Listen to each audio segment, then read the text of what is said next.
Accra, the vibrant pulse of Ghana, a city of progress and resilience where change is ever present. In this dynamic Greater Accra region, the health and well-being of its people are paramount.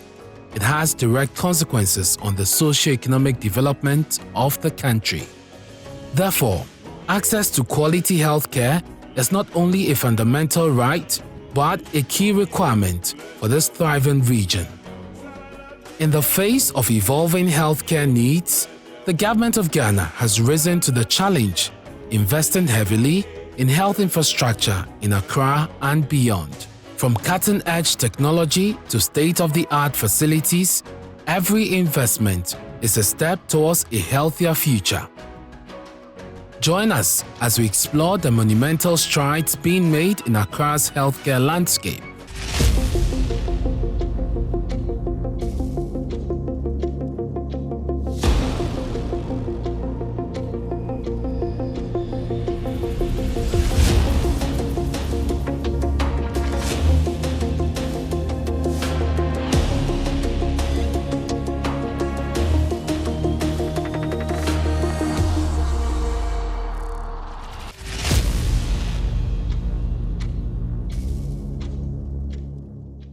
The health of every country is where you start to assess the wealth of that country. And I think at the heart of it is what drove the vision. President Akufo-Addo came into office with a vision of transforming this country, transforming the fundamentals when it came to our production base, transforming this country to become a modern state. And there is absolutely no modern state that operates with a poor healthcare infrastructure. And so that was at the heart of the vision. We normally go through a design brief and trying to discuss what are going to be the major ingredients as far as a particular project is concerned. We do a design brief, go through the employer's requirements, and then based on that, once everything is set, we also want to have to engage with the immediate beneficiaries of the project. We have to review the designs with them. Once we agree on the designs, we then hand over the project to the contractor to execute. And I'm happy that over the past 7.5 years, this government has invested billions of dollars into these three gaps. At Ghana's premier health facility, the Kolebu Teaching Hospital, the newly constructed urology block represents a beacon of hope for many, providing advanced medical care to citizens. I've been on the dialysis for 10 years now. I'm still kicking by God's grace. When I came in, we were not here. We were on the medical block, first floor. We were doing 12 machines then, and then you can come and spend a day or 2 or 3 that you've not got your session. Yes, and then we didn't have choice. So when you come and stay, wait patiently. When it is your turn, you do it and then you go home. And then I think around 205 or 206 or something, this new cabin building came into being. That one too, we had 15 machines. We started, some got broke down, and then we were left with about 12 machines. So far, so good. For now, it's a bit better than when I came in 2015. So that's what we're managing as of now. This landmark project represents a considerable milestone in our nation's journey toward transforming healthcare and providing advanced medical care for those battling urological and nephrological conditions. It symbolizes a lifeline for many Ghanaians in need of these critical services. We thank God. It's a good news. I've been inside. I've seen the kind of setup that is there. Those of us who have had opportunity to travel, it's like you are in America or somewhere. The facility is A1, very good. I mean, the setup is good. It's very good. It's a step in the right direction. And I believe, because as at now, with this facility that we are doing almost about 350 or 200 patients, This one coming on board will even make it a bit easier totally for us. This building is something we've been praying for. We've been praying for that we need something like this. At least, even if there's a referral from any of the hospitals the person is coming, the person know get his dialysis done quietly and then even get a place to sleep. Sometimes the old place, when we come and maybe your situation is that critical and they need to admit you, the doctors have to go around the ward, medical 1, medical 2, to get a place for you.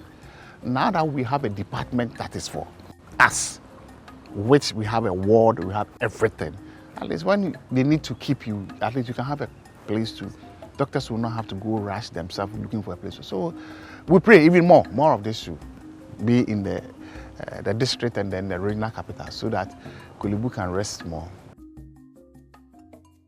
The children's block has undergone major renovation works through the support of the First Lady Rebecca Akufo-Addo and under the guise of the then board chairman of Korle Bu, now Minister of Health. The construction of a new waiting area, ensuring a comfortable and safe environment for young patients, was brought to light. The Fevers Unit and the new Diabetes Center have also seen significant upgrades, enhancing our ability to treat and manage these critical conditions. In our ongoing battle against infectious diseases, the refurbished and expanded Infectious Disease Center at the Korle Bu Teaching Hospital is pivotal. Because this hospital is also a tertiary hospital and it's a teaching hospital, we have referrals from the whole country. And so in the case of individuals with infectious disease which they cannot manage, very difficult ones, this is where it ends up. When we have epidemics or outbreaks, this is where it ends up. They stated that the capacity be increased. And so I'm sure when you came here, everything looked nice, but it was just a recent refurbishment and addition to what we had. This first part of the block, you can see various aspects of it from pediatric end to adults and takes roughly about 50, and then an additional block which is a purely isolation added. So when you go to the back, it's a whole new structure and the two have been connected. And so in all, I think we have a bed capacity of about 100 that can be taken and segmented in such a way that we can categorize the different types of infections and host all of them in this space. So that is what we have as of now. Almost every needed subunit has been added to make sure that it's a one-stop. And so now I think we are very prepared to tackle any outbreak that is going to come. Beyond Korle Bu, the Dodowa Treatment Center and the accompanying staff accommodation mark another groundbreaking moment in our healthcare journey.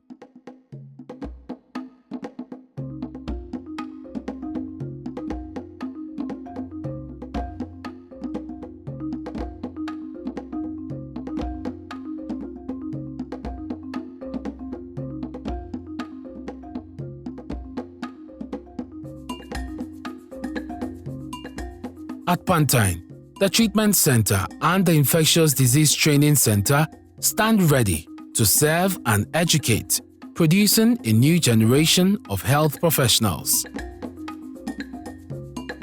We are currently on phase 1, which is an office complex, an examination center comprising 4 floors, a lift, and then 100 capacity parking area. So that's what we're working on currently at Pantine. At the moment, the level of completion is around 80%. The core and shell is completed. We're currently working on the finishes. And by close of month, we should be about 90% complete, leaving just final touches. The project is scheduled to be completed by November this year. And we are very hopeful to complete it by November and hand over for use.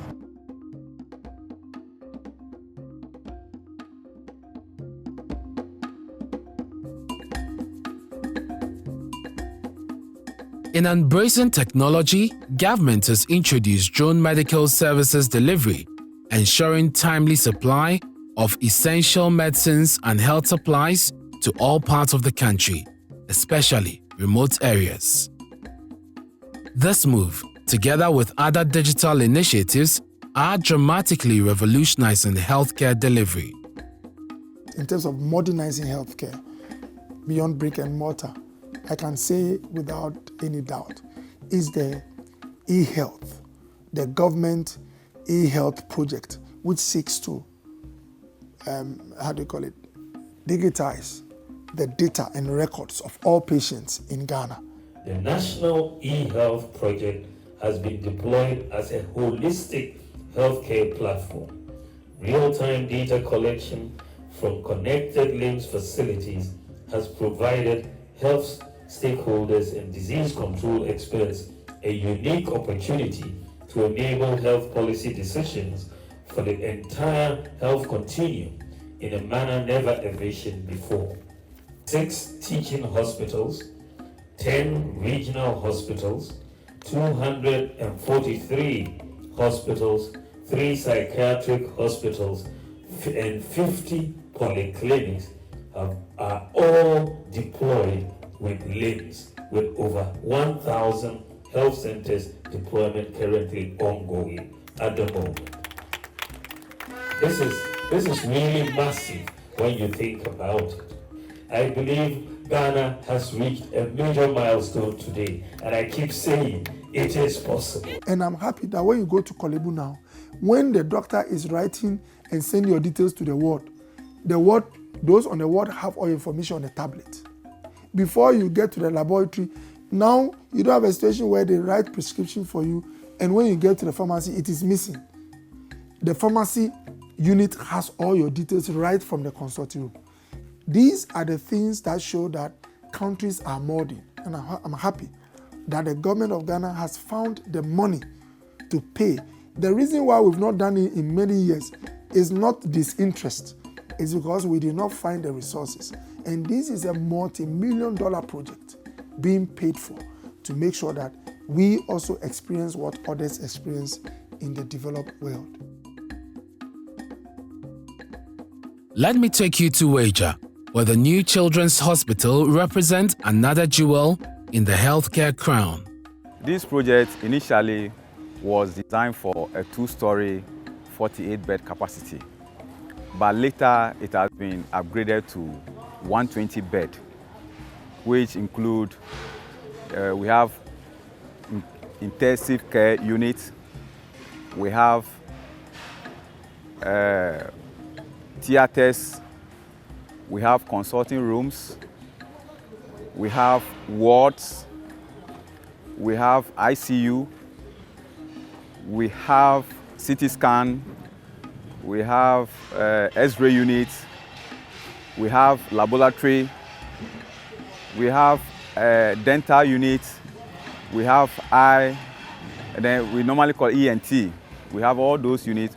We have emergency, we have accident and emergency, right, that's the right word, accident and emergency. Then finally, we have mother's hostel, where when parents visit their ward and they don't have a place to stay, we have a place for them. That one, we have 20 bed for bank bed, 20 bed capacity, and we have 5 VIP. So in all, we have 25 bed for the mothers or the parents who come. Yes. As at today, October, we are at 75% of the project now, and we have about just 25% to complete. So essentially, the population before Waja, after the Waja environment towards Kaswa, all the way to Winneba, now we have a very ultramodern children's hospital, which can help to provide the needed care for all Ghanaians 18 years and below. And so it's an exciting news, and I can't wait to be part of the commissioning and first use of that hospital. So hopefully by November ending, we'll hand over this facility. And for the workers, for the community, people in the community, it has benefited a lot of them because most of the manual laborers, we employ them from these areas, and some of the artisans, we pick them from these areas. So in fact, the community benefited a lot from this project, and hopefully by the time we complete, it will be a great thing for the people of this locality. I'm Makati, I'm in Jumabiani. Now Juma buy na former Mr. Pella. Or buy no stop a community phone. No don't my Juma. No be fire. As many G. See, I'm to me Juma to me as carrier than me person. First day, I share Juma we say. And I be home Mr. Pella. Say there. You be pay Juma we say. And I say no problem. Say be there. You wait to start it. Juma we me saka no. Ama see there. It me show come on. First in the name for you. Yeah, the hospital, you do also. You bet no has a be one na jukura sana ya kofi ntia ya ba say dia. Ya ni jipa say sa. Oba obenya osofun tentem na watimi akofie ententem. Ya benya dwuma ye. E bibia be kwaso na timi la hwe enkwala no so. Me na akachi amentu e ba ngomi na wa. E ja ke na ameba wo area na ame ani bi ene efeni. Ame ani bi efeni wa. Wo me wo fe enwo wona. Akachi ame fe no ko tumo mekan hawo. From modern facilities to cutting-edge technology, the Greater Accra region is now home to world-class healthcare infrastructure. Through the National Health Insurance Scheme and robust policies, every Ghanaian has access to quality healthcare. The reconstruction of the La General Hospital is one facility that has faced challenges, and yet, with commitment and hard work, we see the rise of an ultra-modern hospital that will provide improved healthcare to the people of La and its environs. I don't know whether to say I'm fortunate or I'm lucky. I have been staff of La General Hospital before I became an MP. I worked in La General Hospital in 2016. And you'll be shocked to hear that there are occasions when, while I was doing ward rounds, concrete slabs fall from the top and hit the ground. La General Hospital was a death trap. So when I was a member of parliament, I made it a point to be visiting La General. And only one thing came up all the time. They told me, Doc, talk to government. We are working in a death trap. And so I was one of the people who visited La General with Mrs. Samira Baumia somewhere in 2018. And then my predecessor, Honorable Kukwajima Meno, commissioned structural auditors to go and assess the building. When the building assessment came up, the report was very damning. In fact, the report said that that facility should have been brought down yesterday, days before even the report was commissioned. And so it was based on a structural audit done at La General that informed the demolition of the hospital. And government was not reckless to demolish without a plan. The initial scope, which was awarded at 57 million euros, is still what we have. And what we had then was a 164 bed facility, let's say 170. Now it had all the functionalities that we want: accident and emergency, your inpatient units, your imaging. Imaging had the CT scan, X-ray. We put in a mortuary. Catering facility was there. Public health department. We had a pharmacy. So whatever makes up a hospital was in there. The initial program that we had was 28 months, which we've not deviated from.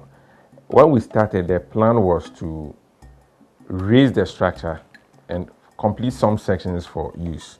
But that was a difficult proposition because of where it is located. It's right in the center of town. If you have to do anything and stop and start, it creates, its own huge problem. So we are still going by the 28-month, duration that we have. In Tonkatamanso, the construction of the new hospital with ultra-modern facilities and staff accommodation is set to serve the people of this enclave, bringing medical care closer to home.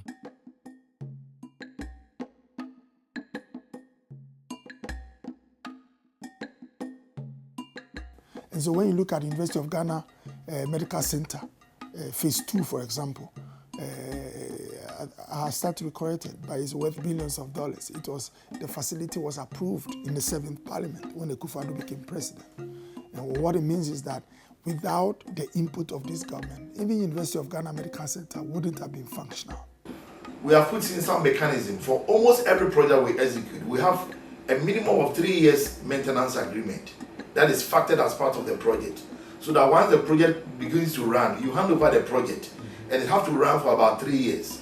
In the case of the equipment, there's what we call a mandatory warranty, 12 months mandatory warranty. That is part of the project. But aside that, we also try and build in that 3-year maintenance period so that we can be able to maintain the project along the line. As part of our capital investment infrastructure structure that we're going to launch out soon, we've also indicated that institutions are supposed to set up a maintenance fund dedicated towards the maintenance of these facilities. Once you maintain the facility, you'll be able to realize the full realization of the project, even look at the fact that you can expand the lifespan of this project. So moving forward, maintenance culture is something that we want our institution to really inculcate so that at the end of the day, they can provide a more efficient, a more robust health system. Sometimes it takes some period for people to realize the investments that have been made in their lives. I remember some few years back, people go like, oh, show one hospital that you've built. And all of a sudden, everywhere you go, every Ghanaian is realizing that this government has been one of the most courageous. $1.765 billion. That is the cost of the Agenda 1 project. $1.765 billion. And this is outside all the facilities I've mentioned.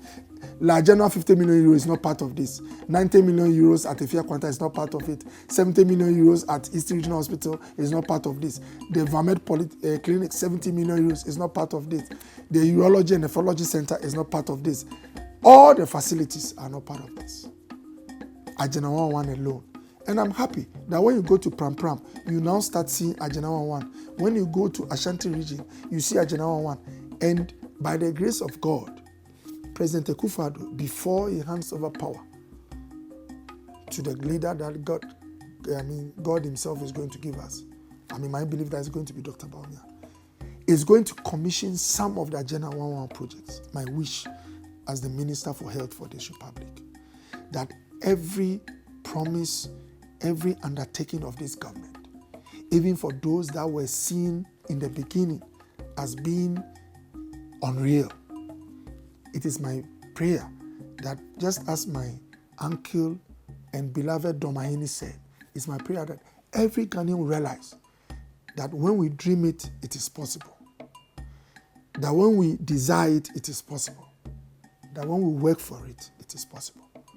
It is only when we dream it, desire it, and work towards it that we can have the Ghana that we all want. Yeah, any penny for no some mobile hanasi. Say Yamin Shrum, so my papa say, am I? In a macro no question, bad job me why. And they say, I'm a penny for any, I make how. Meka Chaban say, Yadanasi, say the project way, Abaha. With every investment, we are not just improving infrastructure, we are enhancing lives and making strides that not only respond to today's needs, but also anticipate the challenges of tomorrow.